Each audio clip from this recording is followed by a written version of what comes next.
ओम शन शनिश्चराय नमः। एक समय में स्वर्गलोक में सबसे बड़ा कौन के प्रश्न पर 9 ग्रहों में वाद विवाद हो गया। निर्णय के लिए सभी देवता देवराज इंद्र के पास पहुंचे और बोले, हे देवराज, आपको निर्णय करना होगा कि हम में से सबसे बड़ा कौन है। देवताओं का प्रश्न सुनकर इंद्र उलझन में पड़ गए। फिर उन्होंने सभी को पृथ्वी लोक में राजा विक्रमादित्य के पास चलने का सुझाव दिया।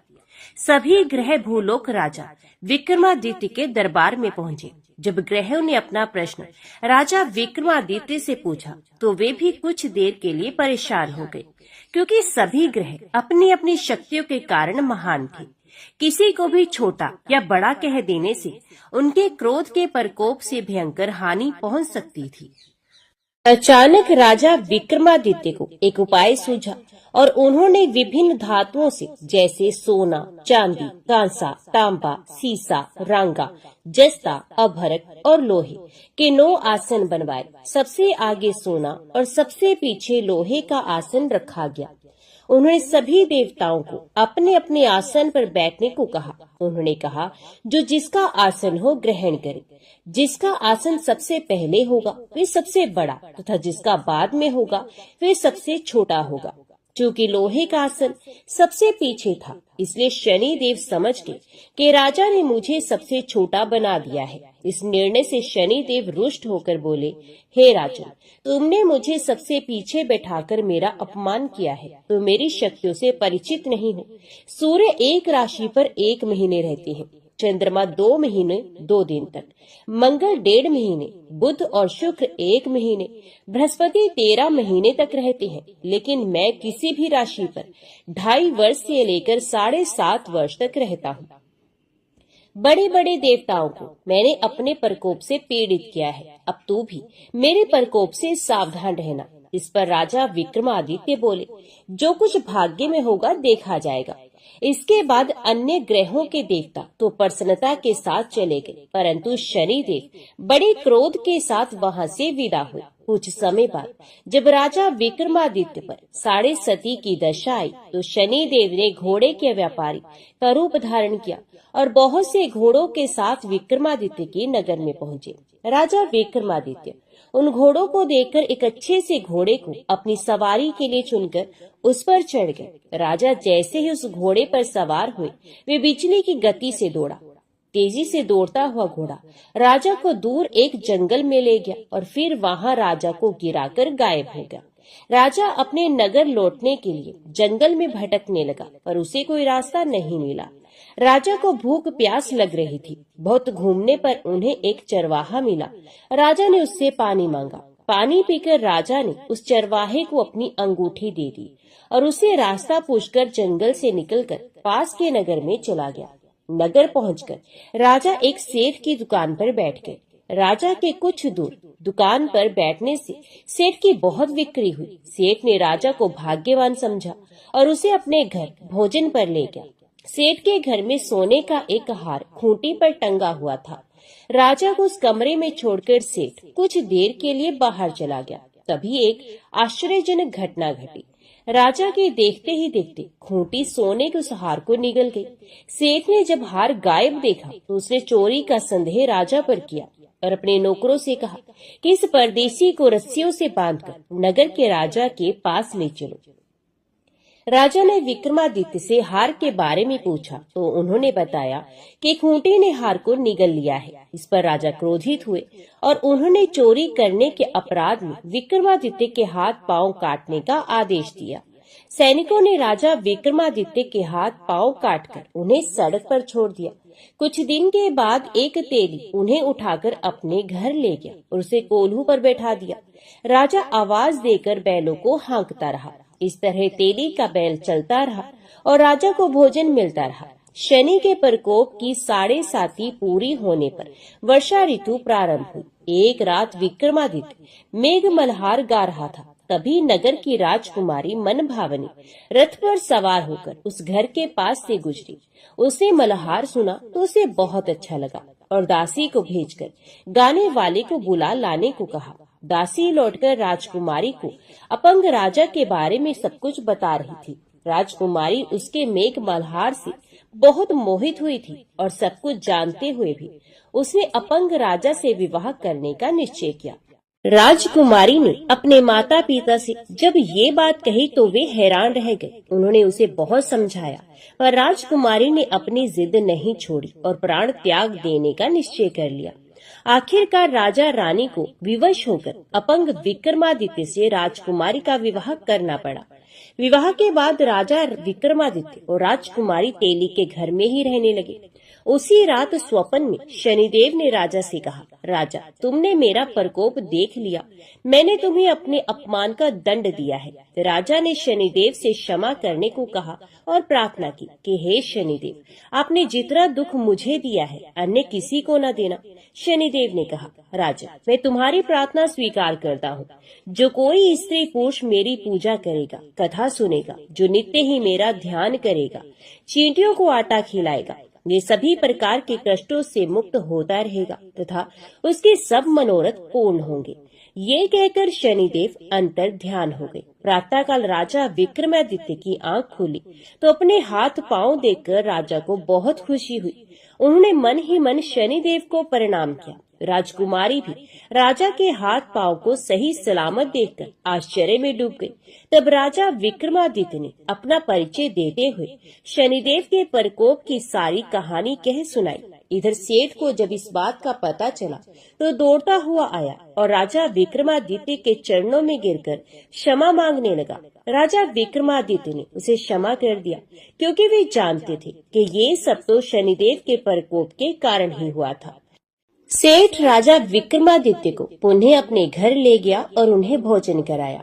भोजन करते समय वहाँ एक आश्चर्य भरी घटना फिर से घटी। सबके देखते ही देखते उस खूंटी ने हार को उगल दिया। सेठ ने अपनी बेटी का विवाह भी राजा के साथ ही कर दिया और बहुत से स्वर्ण आभूषण धन आदि देकर राजा को विदा किया। राजा विक्रमादित्य राजकुमारी मन भावनी और सेठ की बेटी के साथ अपने नगर वापस पहुँचे तो नगर वासियों ने हर्ष के साथ उनका स्वागत सत्कार किया। अगले दिन राजा विक्रमादित्य ने पूरे राज्य में घोषणा करवा दी कि शनिदेव सब ग्रहों में सर्वश्रेष्ठ है। प्रत्येक स्त्री पुरुष शनिवार को उनका व्रत करे और व्रत कथा को अवश्य सुने। राजा विक्रमादित्य की घोषणा से शनिदेव बहुत प्रसन्न हुए। शनिवार का व्रत करने और व्रत कथा को सुनने से शनिदेव की अनुकंपा बनी रहती है और जातक के सभी दुख दूर हो जाते हैं। तो सब प्रेम से बोलो, शनिदेव महाराज की जय। एक बार नारद जी ने महादेव जी से पूछा, हे महादेव, शनिश्चर की दी हुई पीड़ा कैसे दूर होती है, ये मुझे बताइए। तो महादेव जी बोले, हे देव ऋषि सुनो, ये शनिश्चर देवताओं में प्रसिद्ध काल रूपी महान ग्रह है। इनके मस्तक पर जटा है, शरीर में बहुत से रोए हैं तथा ये दानवों को भय पहुंचाने वाले हैं। पूर्व काल की बात है, रघुवंश में दशरथ नाम की एक बहुत प्रसिद्ध राजा हो गए हैं। वे चक्रवर्ती सम्राट, महान वीर तथा सातों द्वीपों के स्वामी थे। उन दिनों ज्योतिषियों ने ये जानकर कि शनिश्चर कृत्तिका के अंत में जा पहुँचे हैं, राजा को सूचित किया, महाराज, इस समय शनि रोहिणी का भेदन करके आगे बढ़ेंगे। ये अत्यंत उग्र शाकट भेद नामक योग है जो देवताओं तथा असुरों के लिए भी भयंकर है। इससे 12 वर्षों तक संसार में अत्यंत भयानक दुर्भिक्ष फैलेगा। ये सुनकर राजा ने मंत्रियों के साथ विचार किया और वशिष्ठ आदि ब्राह्मणों से पूछा, द्विजवरों, बताइए इस संकट को रोकने का यहाँ कौन सा उपाय है। तो वशिष्ठ जी बोले, राजन, ये रोहिणी प्रजापति ब्रह्मा जी का नक्षत्र है। इसका भेद हो जाने पर प्रजा कैसे रह सकती है। ब्रह्मा और इंद्र आदि के लिए भी ये योग असाध्य है। इस पर महादेव जी कहते हैं, नारद, इस बात पर विचार करके राजा दशरथ ने मन में महान साहस का संग्रह किया और दिव्य अस्त्रों सहित दिव्य धनुष लेकर रथ पर आरूढ़ हो बड़े वेग से वे नक्षत्र मंडल में गए। रोहिणी पृष्ठ सूर्य से 1.25 लाख योजन ऊपर है। वहां पहुंचकर राजा ने धनुष को कान तक खींचा और उस पर संहार अस्त्र का संधान किया। वे अस्त्र देवता और असुरों के लिए भयंकर था। उसे देखकर शनिदेव कुछ भयभीत हो गए और हंसते हुए बोले, राजेंद्र, तुम्हारा महान पुरुषार्थ शत्रु को भय पहुंचाने वाला है। मेरी दृष्टि में आकर देवता, असुर, मनुष्य, सिद्ध, विद्याधर और नाग सब भस्म हो जाते हैं, किंतु तुम बच गए हो। अतः महाराज, तुम्हारे तेज और पौरुष से मैं संतुष्ट हूँ। वर मांगो। तुम अपने मन से जो कुछ चाहोगे उसे अवश्य दूंगा। तो दशरथ ने कहा, शनिदेव महाराज, जब तक नदियां और समुद्र हैं, जब तक सूर्य और चंद्र सहित पृथ्वी कायम है, तब तक आप रोहिणी का भेदन करके आगे न बढ़े, साथ ही कभी 12 वर्षों तक दुर्भिक्ष न रहे। शनिदेव बोले, तथास्तु। महादेव जी कहते हैं, ये दोनों वर पाकर राजा बड़े प्रसन्न हुए। उनके शरीर में रोमांच हो आया। वे रथ के ऊपर धनुष डाल हाथ जोड़ शनिदेव की इस प्रकार स्तुति करने लगे। दशरथ बोले, जिनके शरीर का वर्ण कृष्ण, नील तथा भगवान शंकर के समान है, उन शनि देव को नमस्कार है। जो जगत के लिए काल अग्नि एवं कृतांत रूप है, उन शनेश्वर को बारंबार नमस्कार है। जिनका शरीर कंकाल है तथा जिनकी दाढ़ी, मूछ और जटा बड़ी हुई है, उन शनिदेव को प्रणाम है। जिनके बड़े बड़े नेत्र, पीठ में सटा हुआ पेट और भयानक आकार है, उन शनेश्वर देव को नमस्कार है। जिनके शरीर का ढांचा फैला हुआ है, जिनके रोए बहुत मोटे हैं, जो लंबे चौड़े किंतु सूखे शरीर वाले हैं तथा जिनकी दाढ़ें काल रूप है, उन शनिदेव को बारंबार प्रणाम है। शनेश्वर, आपके नेत्र खोखले के समान गहरे हैं। आपकी ओर देखना कठिन है। आप घोर, रौद्र, भीषण और विकराल हैं। आपको नमस्कार है। बलिमुख, आप सब कुछ भक्षण करने वाले हैं। आपको नमस्कार है। सूर्य नंदन, भास्कर पुत्र, अभय देने वाले देवता, आपको प्रणाम है। नीचे की ओर दृष्टि रखने वाले शनिदेव, आपको नमस्कार है। समर्थक, आपको प्रणाम है। मंद गति से चलने वाले शनेश्वर, आपका प्रतीक तलवार के समान है। आपको पुनः पुनः प्रणाम है।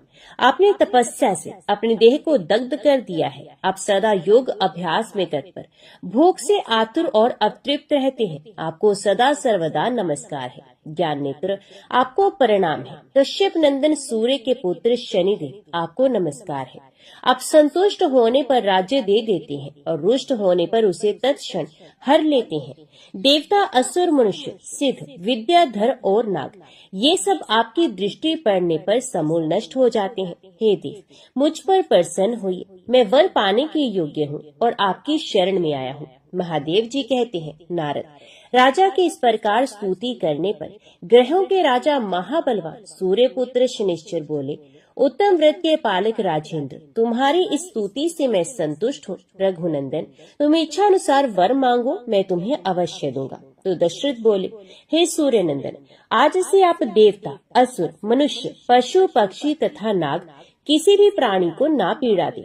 शनि ने कहा, राजन, ये देवता, असुर, मनुष्य, सिद्ध, विद्याधर और राक्षस, इनमें से किसी के भी मृत्यु स्थान, जन्म स्थान अथवा चतुर्थ स्थान में मैं रहूं तो उसे मृत्यु का कष्ट दे सकता हूँ, किंतु जो श्रद्धा से युक्त, पवित्र और एकाग्रचित हो, मेरी लोहमय सुंदर प्रतिमा का शमी पत्रों से पूजन करके तिल मिश्रित उड़द, भात, लोहा, काली गो या काला वृष ब्राह्मण को दान करता है तथा विशेष मेरे दिन को स्तोत्र से मेरी पूजा करता है, पूजन के पश्चात भी हाथ जोड़कर मेरे स्तोत्र का जप करता है, उसे मैं कभी भी पीड़ा नहीं दूंगा।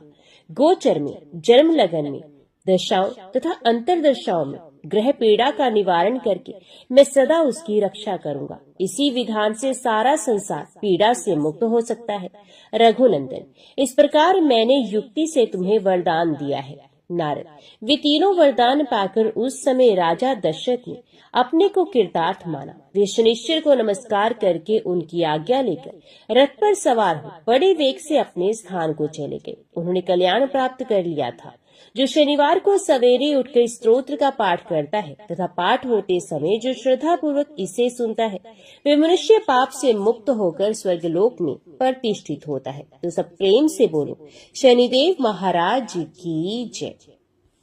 शिव पुराण की एक कथा के अनुसार एक समय शनिदेव भगवान शंकर के धाम हिमालय पहुंचे। उन्होंने अपने गुरुदेव भगवान शंकर को प्रणाम कर उनसे आग्रह किया, हे प्रभु, मैं कल आपकी राशि में आने वाला हूँ, अर्थात मेरी वक्र दृष्टि आप पर पड़ने वाली है। शनिदेव की बात सुनकर भगवान शंकर हतप्रभ हो गए और बोले, हे शनिदेव, आप कितने समय तक अपनी वक्र दृष्टि मुझ पर रखेंगे? तो शनिदेव बोले, हे नाथ, कल सवा पहर के लिए आप मेरी वक्र दृष्टि पर रहेगी। शनिदेव की बात सुनकर भगवान शंकर चिंतित हो गए और शनि की वक्र दृष्टि से बचने के लिए उपाय सोचने लगे। शनि की दृष्टि से बचने हेतु अगले दिन भगवान शंकर मृत्यु लोक आए।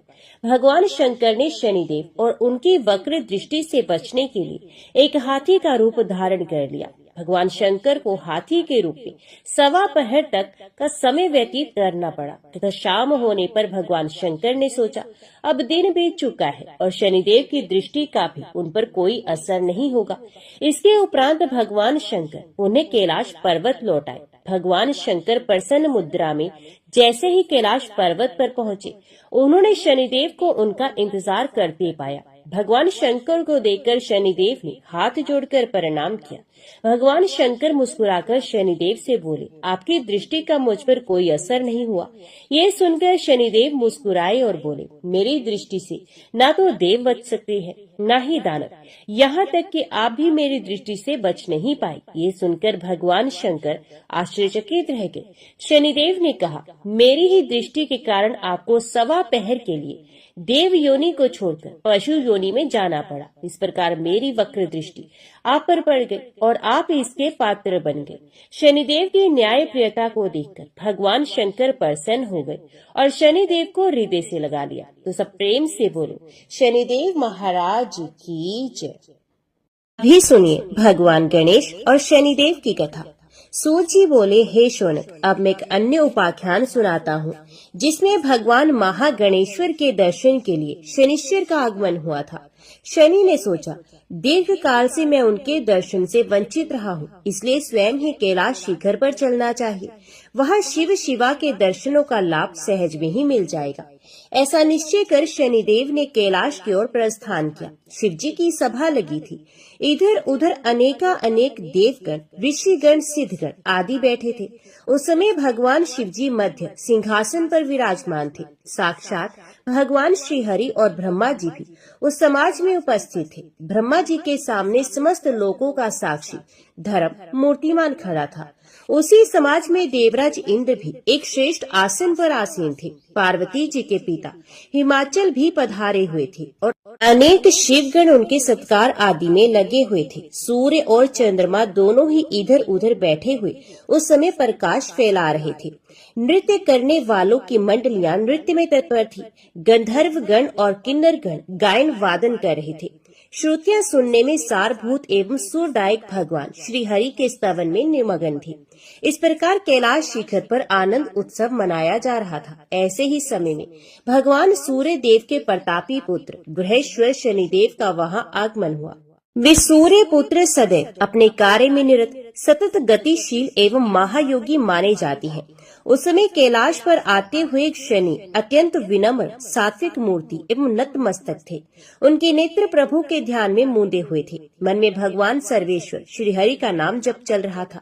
लगता था कि कोई तपस्वी महामुनि चले आ रहे हैं, जिनके शरीर का वर्ण काला होते हुए भी मुखमंडल अग्नि के समान तेजस्वी प्रतीत होता था। शरीर पर सुंदर रेशमी पीताम्बर धारण किए हुए ये तथा उनकी चाल सीधी और मंद थी। धीरे धीरे शनिदेव भगवान शंकर के समक्ष पहुँचे और सभी उपस्थित देवताओं, प्रमुख मुनियों, सिद्धों, लोकपालों आदि के साथ उन्हें प्रणाम किया तथा आज्ञा पाकर एक और बैठ गए। परंतु वहाँ के नृत्य गान आदि में उनका मन नहीं लगा। सोचा, यहाँ बैठकर मुझे क्या करना है? आनंद उत्सव में भाग लेकर आनंदित होना मेरा कार्य नहीं। जिस कार्य से आया हूँ वही किसी प्रकार से पूर्ण होना चाहिए। शनिदेव ने उठकर भगवान आशुतोष का स्तवन किया और बोले, हे प्रभु, मैं भगवान गणेश्वर के दर्शन चाहता हूँ, इसके लिए मुझे आज्ञा दी जाए। शनिदेव की इच्छा देखकर प्रमुख मुनियों और विष्णु आदि देवताओं ने भी भगवान शंकर से अनुरोध किया कि शनिदेव को गणेश जी के दर्शन की सुविधा अवश्य प्रदान की जाए।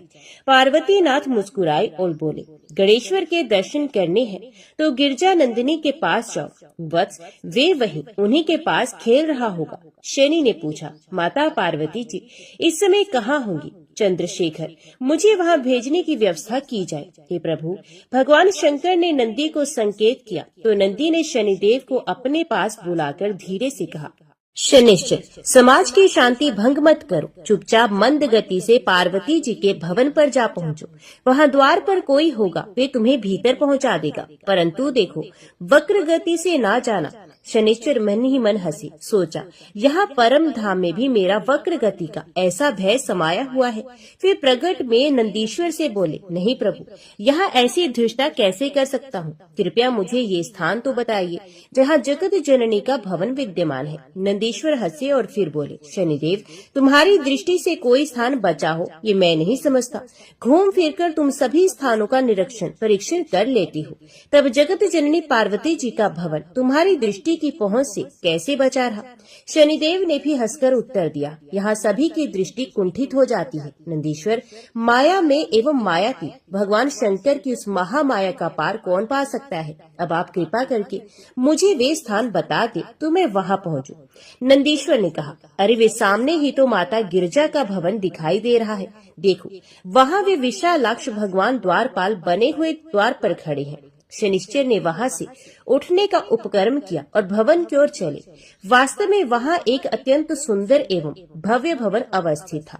उसके चारों ओर असंख्य परमत गण विद्यमान थे। भवन के मुख्य द्वार पर अन्य गणों के अतिरिक्त एक विशाल नेत्र वाला सुंदर पुरुष हाथ में त्रिशूल लिए हुए खड़ा था। शनिदेव धीरे धीरे उधर ही चल पड़े, किंतु भवन आदि को देख न सके। शनिदेव को आते देखकर विशालाक्ष तनकर खड़े हो गए। शनि ने देखा कि शिवजी के ही समान रूपशील बल वाला विशालाक्ष त्रिशूल ताने खड़ा है तो दूर से ही बोले, हे शिवजी के सेवक, मैं देवताओं में प्रमुख भगवान विष्णु तथा मुनि गणों के अनुरोध से प्राप्त शिव आज्ञा के अनुसार ही शिशु के दर्शन के लिए यहाँ उपस्थित हुआ हूँ।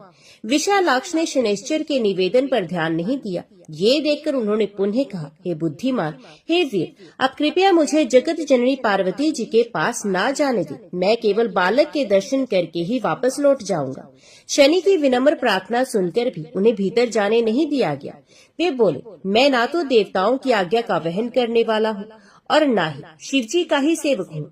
तो देवताओं का दास, विष्णु का पार्षद या शिव का किंकर हूँ, उससे कहो।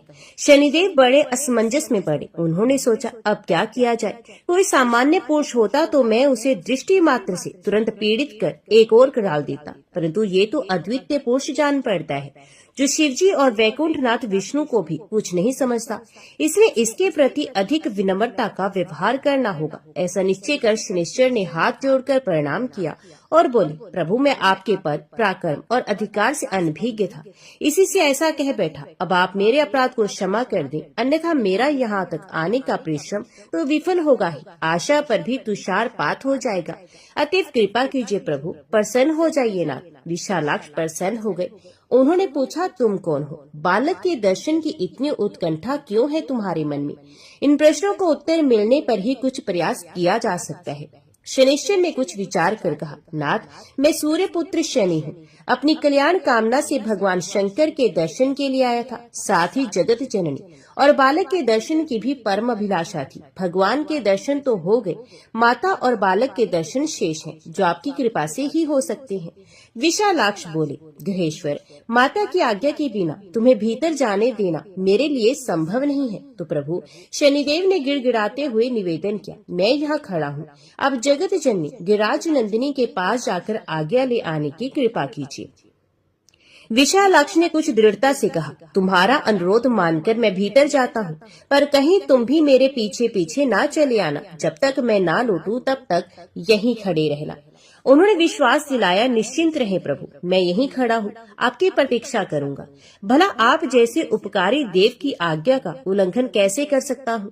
विशालाक्ष उन्हें द्वार पर खड़ा करके भीतर चले गए और जगत जननी को प्रणाम कर बोले, माता, आपके और शिशु के दर्शन की इच्छा से ग्रहेश्वर शनि सेवा में उपस्थित होना चाहते हैं। पार्वती जी ने कहा, उसे आने दो वत्स, ये भी सदैव आज्ञा में चलने वाला श्रेष्ठ अनुचर है। विशालाक्ष ने द्वार पर लौटकर कहा, गृहेश्वर तुम माता की सेवा में उपस्थित हो सकते हो। ये कहकर उन्होंने मुख्य द्वार को कुछ खोल दिया। आज्ञा मिलने से हर्षित हुए शनिदेव भीतर पहुँचे और जगत जननी उमा को देखते ही उन्हें प्रणाम कर स्तुति करने लगे।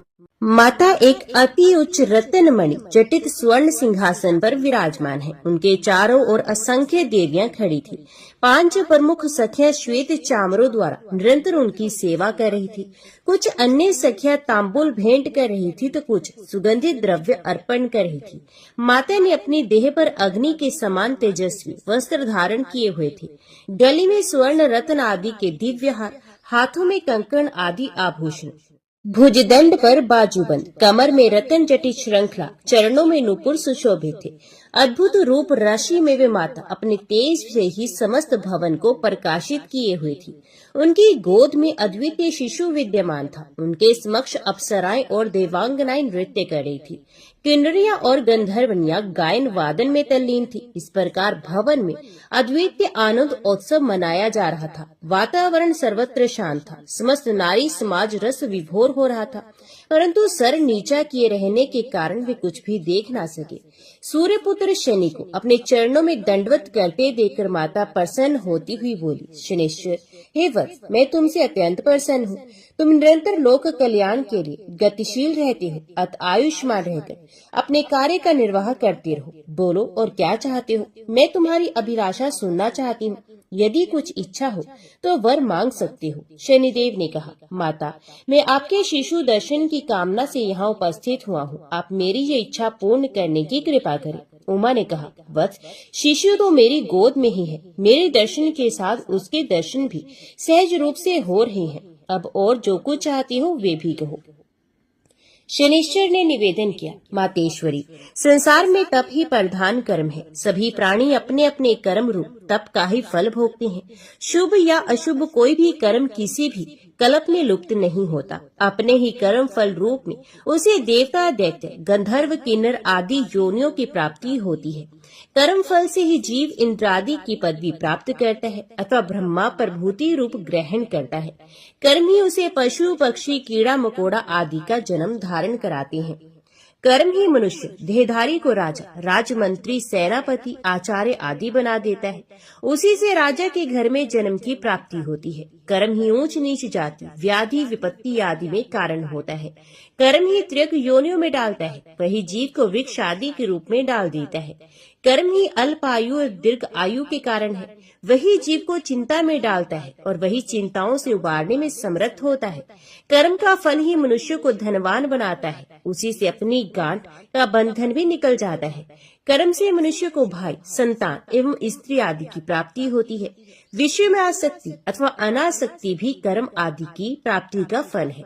यश, अपयश, हानि, लाभ, जीवन मरण आदि की प्राप्ति भी किए हुए कर्मों से ही होती है। सभी जानते हैं कि शुभ कर्म से शुभ फल की जीव को जो कुछ भी प्राप्ति, अप्राप्ति और कुप्राप्ति होती है, उस सबका कारण पूर्वकृत कर्म ही अधिक मान्य है। वर्तमान में किए जाने वाले कर्मों का फल शीघ्र मिल सकता है, किंतु उनमें जो अधिक ग्रहित होते हैं उनका फल देर से ही अधिक मिलता है। यदि वर्तमान जीवन में उनका भोग किसी कारणवश प्राप्त नहीं होता तो वे अगले जन्म में भोगना होता है। हे माता, ये सब तो मैंने प्राकृत कथन रूप से संक्षेप में ही कह दिया। वस्तुतः आप स्वयं ही कर्म फल आदि के विषय में सब कुछ जानती हैं, इसलिए मेरी उक्त बातों का आपके समक्ष कोई अर्थ नहीं। फिर भी किसी प्रसंग को प्रस्तुत करने के लिए उसका पूर्व रूप भी कहना उचित है। अब आप एक अत्यंत गोपनीय और महत्वपूर्ण इतिहास सुनिए। यद्यपि वे ना कहने योग्य इतिहास माता के समक्ष लज्जाजनक भी है, तो उसे भी कहना होगा। मातेश्वरी, मैं आरंभ से ही भगवान श्री कृष्ण का भक्त रहा हूँ तथा मेरा मन सदैव उन्हीं भगवान के चरणारविंदों में लगा रहता था। विषयों से विरक्त रहता हुआ मैं पूर्ण रूप से तपस्वी बन गया, किंतु उस समय वे तपस्या समाप्त हो गई जब मेरा विवाह हो गया। तभी एक सखी बीच में ही बोल उठी, विवाह होने पर तो तपस्या का भंग होना स्वाभाविक ही था। सभी की यही दशा होती है, तब तुम्हारी बात में क्या विशेषता है? तो शनि ने कहा, विशेषता है तभी तो कह रहा हूँ, उस विशेषता पर भी ध्यान दो। मेरा विवाह चित्रत की अत्यंत सुंदरी तेजस्विनी कन्या से हुआ था। वे सती भी निरंतर तपस्या में लगी रहती थी। एक बार जब वे ऋतु स्नाता हुई तब उसने 16 श्रृंगार किए। उस समय वे दिव्य अलंकारों से विभूषित और अत्यंत शोभामयी लग रही थी। उसके रूप और श्रृंगार दोनों ने मिलकर सोने में सुहागे का ही कार्य किया था। उस समय उसका रूप मुनियों को भी मोहित कर लेने वाला बन गया था। रात्रि होने पर वे मेरे पास उपस्थित हुई। मैं भगवान श्री कृष्ण के ध्यान में तल्लीन था, इसलिए उसके आगमन पर भी मैंने ध्यान नहीं दिया, किंतु वे तो मंदावित हो रही थी। कुछ तीखे स्वर में मुझसे बोली, स्वामिन मेरी ओर देखो तो सही। किंतु मैंने उसकी ओर कुछ भी ध्यान नहीं दिया। वे अपने चंचल नेत्रों से देख रही थी, किंतु मेरी तल्लीनता भंग न हो पाई। उसने अपने को असफल प्रयास देखा तो क्रोधित हो गई, क्योंकि उसका ऋतुकाल व्यर्थ हो रहा था। क्रोध में भी उसने मुझे चैतन्य करने का भरसक प्रयत्न किया था।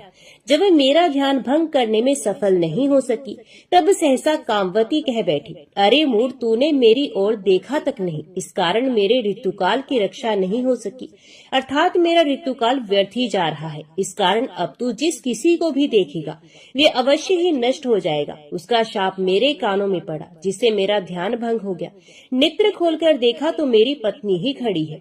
वे उस समय अत्यंत सुंदर प्रतीत हो रही थी। सोचने लगा, ये तो मेरी पत्नी है, इसने मुझे ऐसा शाप क्यों दे दिया। वस्तु ये मेरी भूल भी है कि विवाह करके भार्य को संतुष्ट करने के अपने कर्तव्य से विमुख ही रहा। फिर सोचा, यदि अब भी संतुष्ट कर लूं तो शाप से बच सकता हूँ। ऐसा विचार दृढ़ करके मैंने शांत करने का प्रयत्न किया। देवी प्राण प्रिय, मैं ध्यान अवस्थित था, इसी से तुम्हारी याचना नहीं सुन सका, अन्यथा तुम्हारी उपेक्षा कभी नहीं करता। अब मुझे जो आज्ञा हो करने को तैयार हूँ।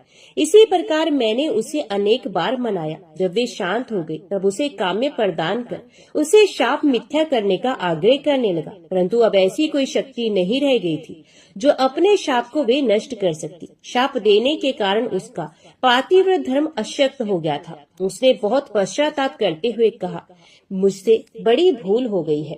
मैं चाहती हूँ कि मेरे द्वारा दिया गया शाप नष्ट हो जाए, किंतु शाप नष्ट नहीं हुआ। ऐसा ही समझता हुआ मैं उसी दिन से किसी की भी ओर आंख उठाकर नहीं देखता, क्योंकि आंख उठाकर देखने से ना जाने किसका अहित हो जाए। लोक कल्याण के लिए ही मैं सब समय अपना मस्तक झुकाए रखता हूँ। इसी कारण हे जगत जननी, मैं आपको या आपके शिशु को नहीं देख सका था। शनि को प्राप्त शाप और उसके कारण सदैव मुख को नीचे किए रहने की बात सुनकर पार्वती जी हंस पड़ी। उनके साथ उनकी सभी सखियां, सभी दासियां, सभी अप्सराएं, सभी देव कन्याएं भी हंस पड़ी। वे हंसी बहुत देर तक चलती रही। बेचारे शनिदेव अपना मुख नीचे किए खड़े रहे। ये कथा कहकर सूजी कुछ देर के लिए चुप हो गई। ये देखकर शौनक जी ने विनीत भाव से प्रश्न किया, फिर क्या हुआ सूजी? ये उपाख्यान तो हमने आज तक नहीं सुना था। इस प्रकार के गोपनीय रहस्य को बताने में आप ही सक्षम हैं। कृपया कर इसको पूर्ण करने का कष्ट करें।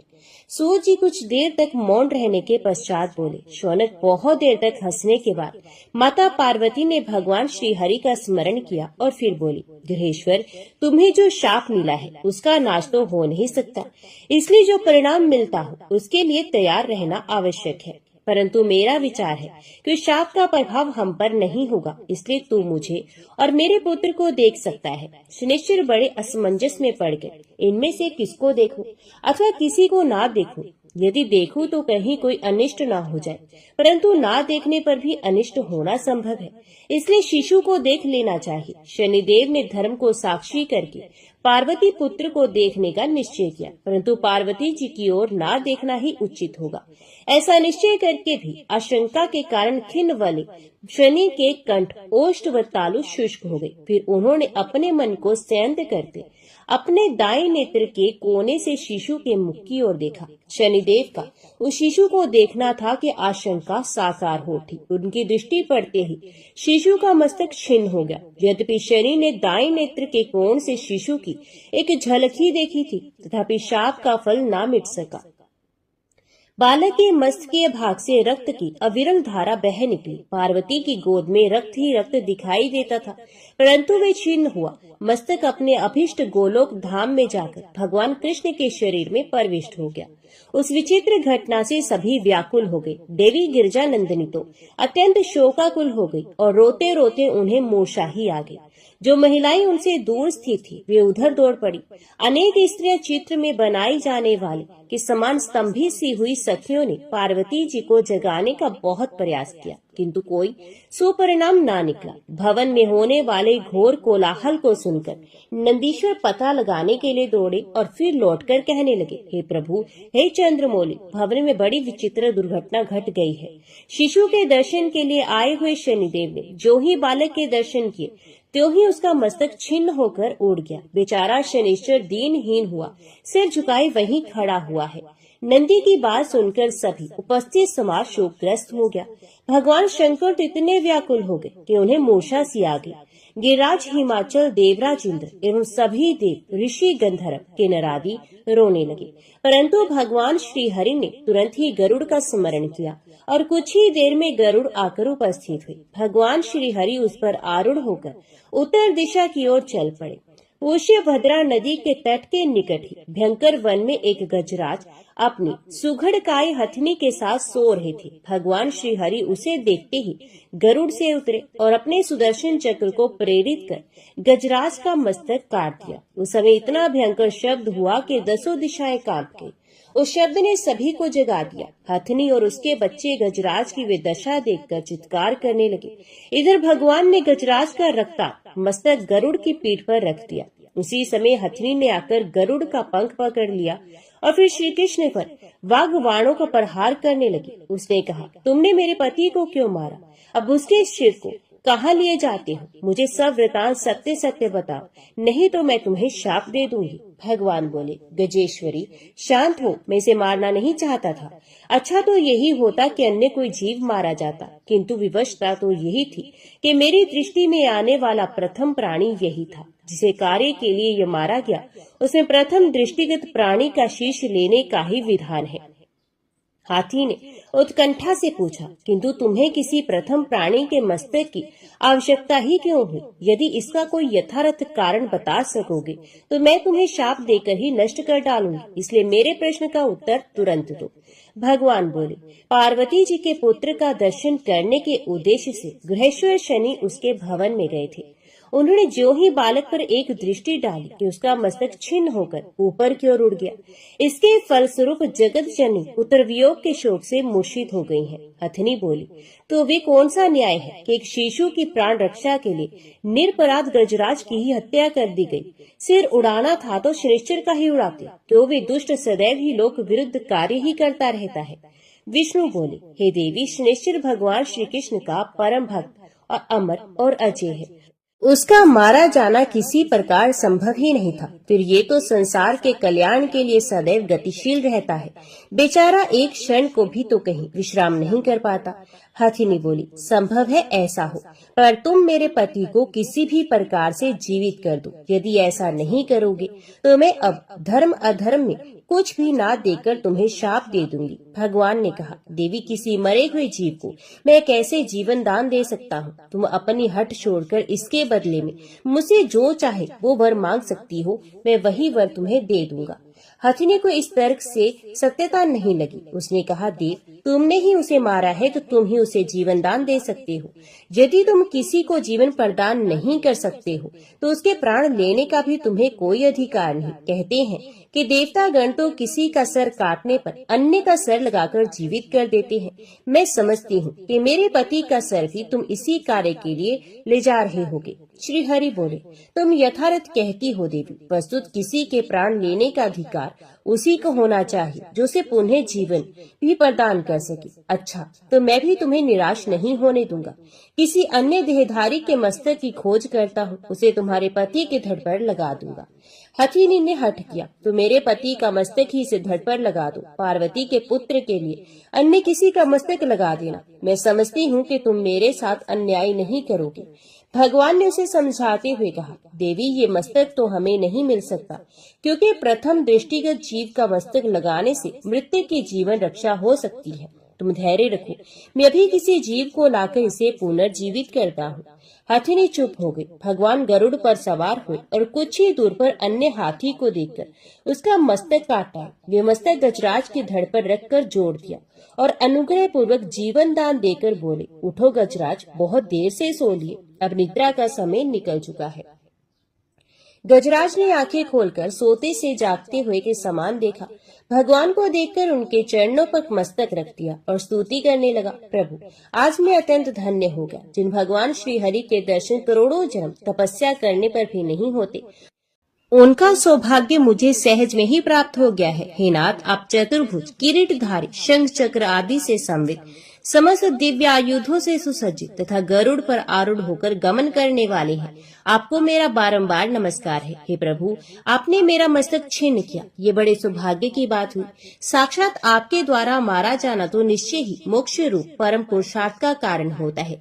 उससे निश्चय ही मुझे मोक्ष की प्राप्ति होगी, किंतु अब पुनर्जीवित होने से मैं उस दुर्लभ मोक्ष से वंचित ही रह जाऊंगा। भगवान ने उसके सर पर हाथ फेरते हुए कहा, भक्तराज, तुम्हारा इच्छित अवश्य प्राप्त होगा। तुम्हारी पत्नी पतिव्रता है, इसी के अनुरोध से तुम्हें पुनर्जीवन की प्राप्ति हुई है। हथिनी ने भगवान की स्तुति की, प्रभु, उस शोकग्रस्त अवस्था में मुझसे जो भूल बन गई हो उसे क्षमा करे। उस समय आवेश में आकर मैं आप परमेश्वर के प्रति अनेक दुर्वचन प्रयोग में ला बैठी थी। भगवान ने उसे भी मीठी वाणी से परितुष्ट किया और गरुड़ पर चढ़कर गजराज के काटे हुए मस्तक सहित कैलाश की ओर मन के वेग से समान चल दिए और शीघ्र ही जगत जननी पार्वती जी के भव्य भवन में जा पहुँचे।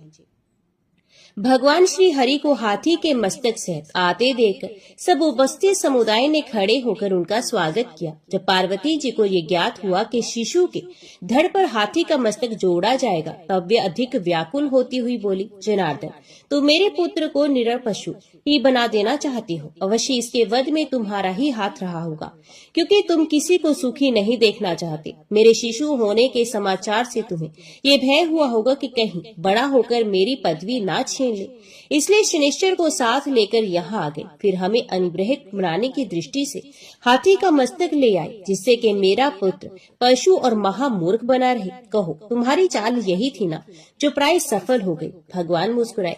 तभी वहाँ खड़े हुए शनिश्चर ने कहा, माता, आपका अनुमान यथार्थ नहीं है।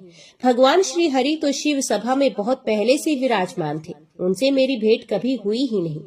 फिर ये तो जो कुछ भी करते हैं उसमें लोक हित ही निहित होता है। उमा बोली, तू भी मिथ्या कह रहा है शनिश्चर। जब तू नीची दृष्टि किए रखने के कारण किसी की ओर देखता ही नहीं, तब तूने भगवान श्री हरि से वहाँ बैठे हुए किस प्रकार देख लिया।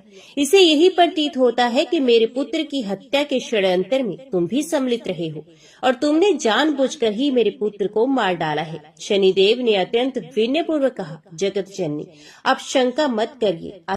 चाहे मैं किसी और नहीं देखता तो भी बोलचाल को सुनकर किसी को भी सरलता से पहचान सकता हूँ। आंखों से काम नहीं लेता तो क्या, मेरे कान भी समूचे दृश्य को मस्तिष्क तक पहुँचा देते हैं। फिर भी पार्वती जी को संतोष नहीं हुआ। ये जानकर भगवान श्री हरि ने समझाते हुए कहा, देवी, मेरे बल पराक्रम से अनभिज्ञ हो, इसलिए इस प्रकार की बातें कर रही हो। यदि मैं तुम्हारे बालक की हत्या करना चाहता तो प्रथम तो उसे प्रकट ही न होने देता, और प्रकट हो भी जाता तो सभी के सामने सुदर्शन चक्र द्वारा ही सर कटवा देता। विश्वास करो पार्वती, ऐसा ग्रहित कार्य कभी मैं कर ही नहीं सकता। फिर मेरा पद अवक्ष्य है, उसका ना कोई नाश होता है, ना भी पराये हाथों में जा सकता है। मेरे ही समान ब्रह्मा जी और महादेव जी के भी पद में जिनके अधिकारी निरंतर वही रहते हैं, कोई अन्य नहीं होता। ब्रह्मा, विष्णु, महेश, ये तीनों ही परम शक्तिमान हैं, जिनका कार्य उत्पत्ति, पालन और प्रलय है। भला इन कार्यों को अन्य कोई करेगा भी तो कैसे? तुम्हारी अन्य आशंका ये है कि पुत्र के धड़ पर हाथी का मस्तक लग गया तो उसकी सुंदरता नष्ट हो जाएगी, ये कुरूप और मूर्ख बन जाएगा, इसलिए सभी उसका तिरस्कार करेंगे। तो तुम्हारी शंका निर्मूल सी है। जब तुम्हारे पुत्र के धड़ पर हाथी का मस्तक लग जाएगा, तब तो वे अत्यंत दिव्य और भव्य प्रतीत होगा। उसकी सुंदरता अद्वितीय एवं दर्शनीय होगी। बस ऐसा लगेगा कि कभी ये रूप देखा ही नहीं है। उसका रूप अत्यंत मनोहर रहने के साथ ही उसमें अद्भुत बुद्धि रहेगी। सुर, असुर, यक्ष, किन्नर, गंधर्व, नाग एवं मनुष्य आदि में कोई भी उसके जैसा बुद्धिमान नहीं होगा। इसमें लोग उपकार करने की भी प्रबल शक्ति और सुमति होगी। जब लोग इनकी महिमा को समझ जाएंगे तब इससे विद्या बुद्धि की याचना करेंगे। ये अपने भक्तों को सदैव संतुष्ट करेगा और प्रथम पूजा का अधिकारी भी होगा। भगवान श्री हरि के तर्क संगत वचन सुनकर देवी पार्वती चुप हो गई। उन्होंने उत्तर नहीं दिया क्योंकि उनका मन अभी शांत नहीं हुआ था। भगवान ने उनका उत्तर प्राप्त हुए बिना ही हाथी के मस्तक को शुद्ध जल के स्वच्छ करके शिशु के धड़ पर रख दिया। इसमें प्राण को संचार हुआ और नेत्र खुल गए। गजमुख हुआ। बालक चारों ओर आंखें चलाता हुआ देखने लगा। सभी उपस्थित नर नारी प्रसन्न होकर गजानन भगवान की जय बोलने लगे। मन से या बेमन से माता को भी हर्ष व्यक्त करना पड़ा।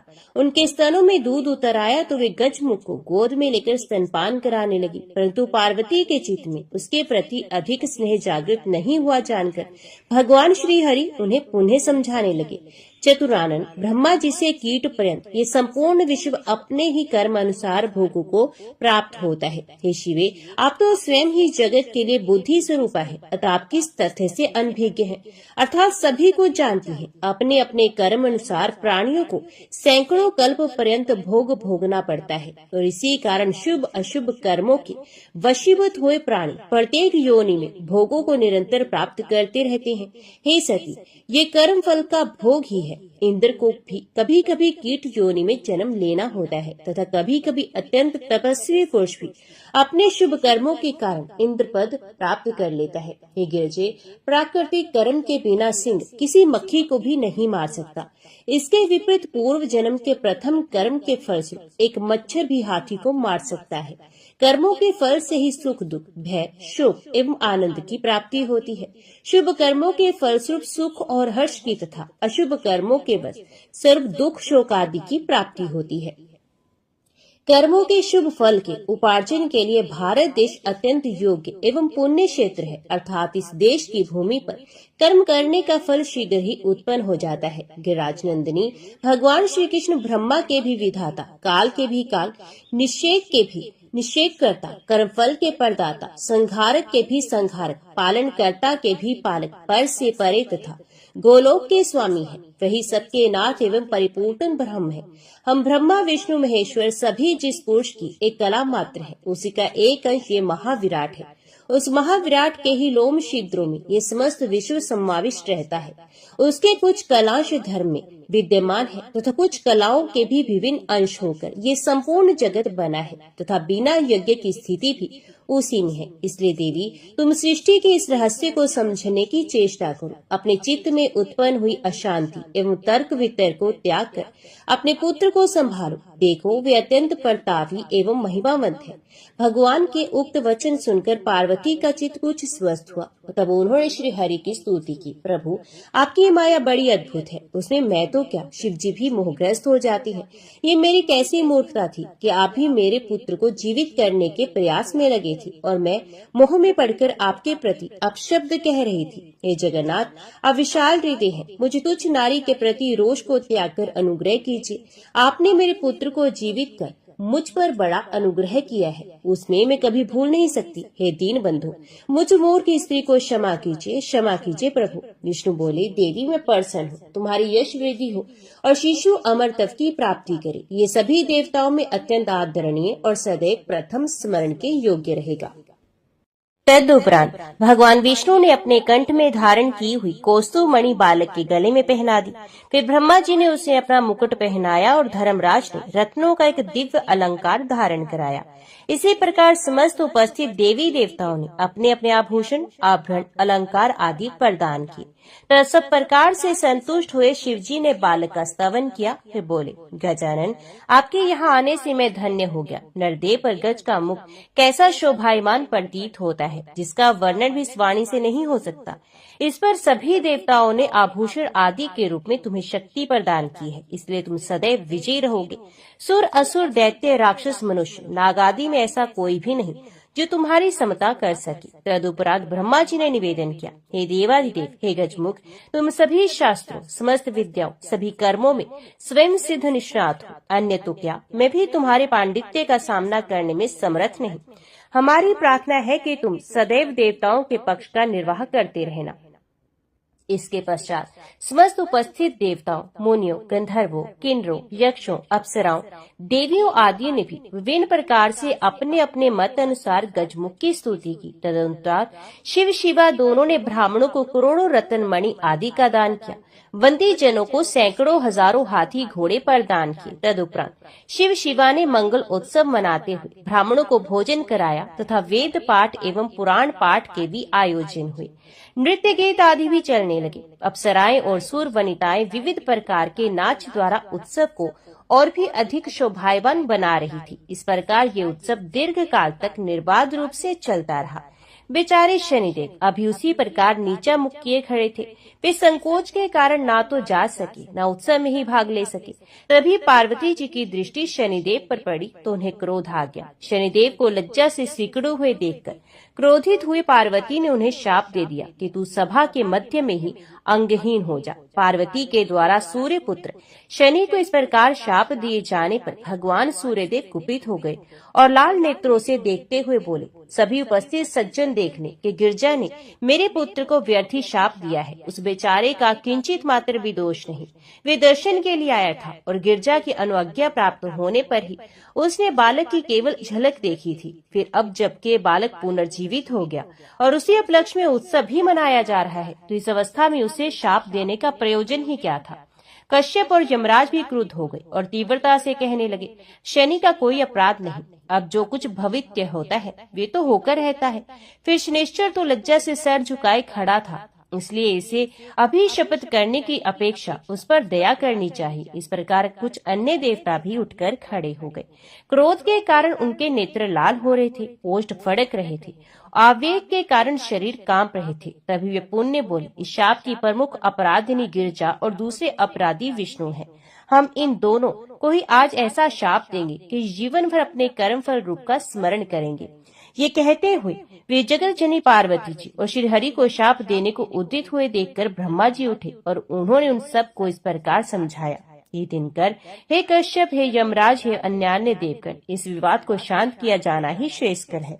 जो कुछ होने वाला था वे हो चुका। बाकी किसी के भी द्वारा शापों का आदान प्रदान होने से हम सभी की हानि है, क्योंकि उससे दुष्कर्मी असुरादि अधिक प्रबल हो जाएंगे, जिसके फलस्वरूप हम सभी को तिरस्कृत और भयभीत रहना होगा। अति विवेक से काम लेते हुए क्रोध का निवारण करो।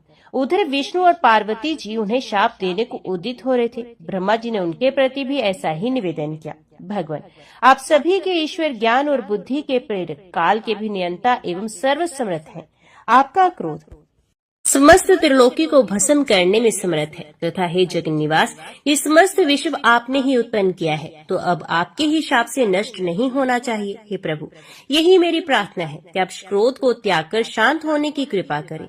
फिर उन्होंने पार्वती जी से कहा, हे देवी, आप भगवान शंकर की अर्धांगिनी हैं। आपके निमेष उन्मेष में ही संसार का विनाश और प्राकट्य निहित है, इसलिए आपको शिवा कहती हैं। हे कल्याणी, आप अन्य किसी की बात पर ध्यान न देकर मेरी बात मानिए। इस जगत को नष्ट होने से बचाइए परमेश्वरी, अन्यथा घोर विनाश उपस्थित हो सकता है। ब्रह्मा जी के इस प्रकार के कोमल एवं सार गर्भित वचन सुनकर महर्षि कश्यप बोले, पितामह, ये बेचारा शनिश्चर तो पत्नी के शाप से दृष्टि दोषी हो गया था। वे तथ्य इसने छिपाया भी नहीं। बालक ही माता ने इसके दृष्टि दोष जानते हुए बालक को देखने की आज्ञा दी थी, तभी उसे देखा था। तब उसके शीन मस्तक होने में इस बेचारे का क्या दोष रहा। तभी सूर्य बोल पड़े, मेरे पुत्र ने धर्म को साक्षी बनाकर बालक की माता से आज्ञा ली, तभी उसके पुत्र की ओर देखा, फिर उस निरपराध को अंग भंग होने का शाप दे डाला। इसलिए अंग भंग को रोका जाने पर ये शांति संभव है। यमराज बोले कि राजनंदिनी ने स्वयं ही देखने की आज्ञा दी थी, तब मुझे साक्षी बनाकर शनि ने उस बालक को प्रयत्न पूर्वक स्वल्प ही देखा था। जब बालक का अंग भंग होने के पश्चात वे पुनर्जीवित हो गया तो भी शनि को शापित कर डाला। इसलिए यदि हम लोग किसी वधी को शाप देना चाहते हैं तो उसमें दोष ही क्या है। ब्रह्मा जी बोले, आप लोग शांत हो जाएं। मैं शीघ्र ही यत्न करता हूँ कि पार्वती के शाप का विमोचन हो जाए। पार्वती ने सहज चंचलता व शाप दे डाला है, वे उनकी भूल थी, किंतु सज्जनों द्वारा तो बड़े से बड़े अपराधी भी क्षमा कर दिए जाते हैं। इस प्रकार पितामह ने उन सबको शांत किया और फिर शनिदेव से बोले, गृहेश्वर, तुम तुरंत ही देवी पार्वती की शरण में चलो। तुम्हारे शाप का निवारण उन्हीं की कृपा से संभव होगा। यदि तुम्हारे पिता और उनके पक्ष वाले देवता माता पार्वती को शाप दे भी दे तो उससे तुम्हारे कोई उपकार नहीं हो सकता, इसलिए मेरे साथ चलो। चतुरानन का आदेश मानकर शनि उनके साथ माता के आश्रय में पहुंचे। तब ब्रह्मा जी ने पार्वती जी से निवेदन किया, जगत जननी, हे दुर्गे, आपने अपने पुत्र के दर्शन की आज्ञा दे दी थी तो शनि को क्या दोष था, फिर भी आपने उस निर्दोष को शाप दे दिया, इसलिए अब उस शाप का प्रतिकार होना आवश्यक है। पार्वती जी ने ब्रह्मा जी की बात पर कुछ ही देर विचार किया और बोली, पितामह, मेरा शाप अमोघ है, उसका व्यर्थ होना किसी भी प्रकार संभव नहीं। ब्रह्मा जी बोले, गिरजानंदिनी, इसका कुछ उपाय तो करना ही होगा, अन्यथा सूर्य, कश्यप, धर्म आदि देवताओं के कोप से तीनों ही लोग भस्म हो जाएंगे। देवी पार्वती बोली, चतुरानन, मैं शाप दे सकती हूँ तो वर भी दे सकती हूँ। इसे और इनके पक्ष के सभी देवताओं को मैं वरदान से संतुष्ट कर दूंगी। ब्राह्मण, आप उन सभी को यहाँ बुला लीजिए। सूर्य आदि सभी वहाँ बुला लिए गए। उन्होंने आकर जगत जननी के चरणों में प्रणाम किया और जय जयकार करते हुए बोले, परमेश्वरी कृपा करो, इस निर्दोष शनिश्चर को अपनी अनुग्रहात्मक दृष्टि से निहार दीजिए। इस प्रकार से सूर्य, कश्यप आदि द्वारा किए गए स्तवन से शिवा संतुष्ट हो गई और शनि के प्रति कहने लगी, हे शनि, तुम भगवान श्री हरि के प्रिय हो, मेरे वरदान से ग्रहों के राजा होगी, योगियों में परम योगी रूप योगेंद्र और चिरंजीवी बनोगे। अरे, हरि भक्त का विपत्ति क्या कर सकती है। मेरा ये भी वर है कि भगवान श्री हरि के भक्त तुम परम भक्त हो, तुम्हारे हृदय में उनकी दृढ़ भक्ति रहेगी। परंतु वत्स, मेरा शाप अमोघ होने के कारण नष्ट तो नहीं हो सकता, किंतु उसका किंचित प्रभाव पांव पर ही पड़कर रह जाएगा, तुम कुछ लंगड़े हो जाओगे। पार्वती जी के वचन सुनकर शनिदेव को संतोष हुआ, साथ ही सूर्य, कश्यप, धर्म आदि भी संतुष्ट हो गए और गिरजानंदिनी की स्तुति करने लगे, हे देवी, आप महान हैं, हम तुच्छ प्राणी आपकी महिमा को कैसे जान सकते हैं। संसार की स्वामिनी है, आपकी दृष्टि मात्र में ही संसार का उत्थान और पतन निहित है। यदि आप क्रोध पूर्वक हैं तो विनाश, प्रसन्न होकर देखती हैं तो विकास एवं सुख ही सुख है। जगत जननी, हम पर ऐसी कृपा अवश्य करें कि हम आपके चरणों को सदैव याद रखें। आप मातेश्वरी का अनुग्रह निरंतर प्राप्त करते रहे, हम पर कभी कोई विपत्ति न आए और हम किसी प्रकार के दुख में ना पड़े। आपकी ऐसी कृपा में ही हमारा कल्याण निहित है। भगवती उमा उक्त स्तुति को सुनकर प्रसन्न होती हुई कहने लगी, देवगण, मैं आपके स्तवन से अत्यंत संतुष्ट हुई। तुमने जो कुछ भी अभिलाषा की वे सब पूर्ण होगी। तुम पर प्रथम तो कोई संकट आएगा ही नहीं, कभी आएगा भी तो मैं अपने दुर्गा रूप में तुम्हारे स्मरण मात्र से पहुंचकर रक्षा करूंगी। अब आप सभी प्रसन्नता पूर्वक अपने अपने स्थान को पधारे, निश्चय मेरा अनुग्रह तुम सबके साथ है। अब पार्वती जी ने बालों को गोद में उठाया और उसे पुचकारती हुई प्रसन्न मन से अपने भव्य सिंहासन पर विश्राम करने लगी। तब प्रसन्न मन हुए शनिदेव माता जगदम्बा को प्रणाम करके अपने पिता सूर्यदेव आदि देवताओं के साथ वहां से चले गए। तो सब प्रेम से बोलो, शनिदेव महाराज जी की जय।